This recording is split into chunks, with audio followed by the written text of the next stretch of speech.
ஐந்தாம் பாவகம் எனப்படும் பூர்வ புண்ணியஸ்தானம். அது என்ன பூர்வ புண்ணியம்? போன ஜென்மத்தில் நாம் சேர்த்து வைத்த புண்ணியமே இந்த ஜென்மத்தில் நான் அனுபவிக்கப் போகும் பூர்வ புண்ணியமாகும். இதை நிர்ணயிப்பவர் ஆத்மகாரகனான சூரியனே ஆவார். சிம்ம லக்னத்துக்கு காலப்புரட்சணம் 5ஆம் வீடு பூர்வ புண்ணியஸ்தானம். ஆனால் தான் நம் முன்னோர்கள் செய்யக்கூடிய தர்ப்பணங்கள் திதி முதலியவற்றை கடற்கரையில் செய்யும் போது அதை சூரியனிடம் அதற்கான பலன்களை ஒப்படைக்கின்றோம். எந்த குறிப்பிட்ட ஆத்மாவுக்கு நாம் திதி தர்ப்பணம் கொடுக்கிறோமோ அதை நல்வழி சேர்ப்பவர் சூரியன் ஆவார். 5ஆம் பாவமாக ஒருவடைய ஆழ்மனதாக சொல்லப்படுகிறது. காதல், முதல் குழந்தை, குலதெய்வ அருள், உள்ளுணர்வு ஆகியவற்றை எடுத்து உரைப்பது ஆழ்மன ஸ்தானம்.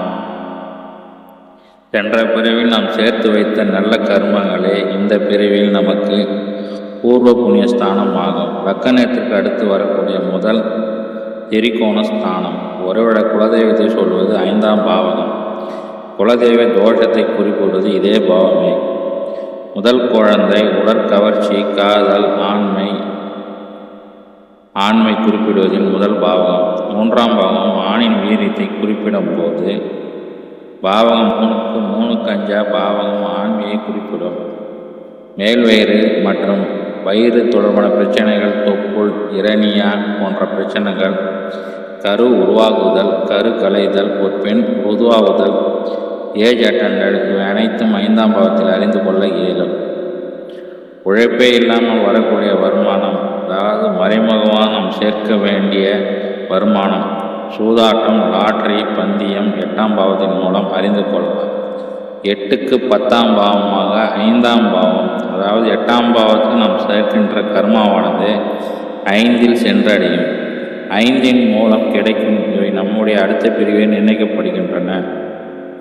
ஒருவரின் உறுதியான எண்ணம், விவேகம், கற்பனை, கவிதை, காதல் ரசனை சொல்வது 5ஆம் பாவம். அதாவது 12ஆம் பாவம் அவருடைய சிற்றின்ப வாழ்க்கையை சொல்லும். 5க்கும் 8க்கும் 12ஆம் பாவம். 5ஆம் பாவம் என்பது காதல் ரசனை, ரொமாட்டிக் சென்சஸ். 5க்கு 8ஆம் பாவம். 12ஆம் பாவம் என்பது சிற்றின்பம், செக்ஷுவல் லைஃப். ஒரு ஜோதிடருக்கு மிக முக்கியமான பாவம் என்பது 5ஆம் பாவம். அதாவது வருமுன் அறியும் சக்தி, ஞாபக சக்தி, புத்தி கூர்மை, கணிதம், இன்ட்யூஷன் பவர் என்று சொல்லப்பட்டுள்ளது. இவை அனைத்தும் 5ஆம் பாவத்தை குறிக்கும்.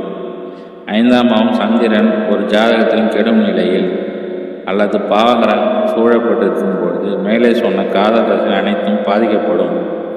அது மட்டுமல்ல, குலதெய்வம் வரும் குறைந்து ஜாதகர் மனநிலம் பாதிக்கப்படுவதற்கு வாய்ப்புகள் உள்ளது. இவர்கள் வளர்ப்பிறை நிலவு வெளிச்சத்தில் நிற்பது, கிரிவலம் செல்லுதல், குலதெய்வ வழிபாடு போன்றவற்றை நன்மை தரும்.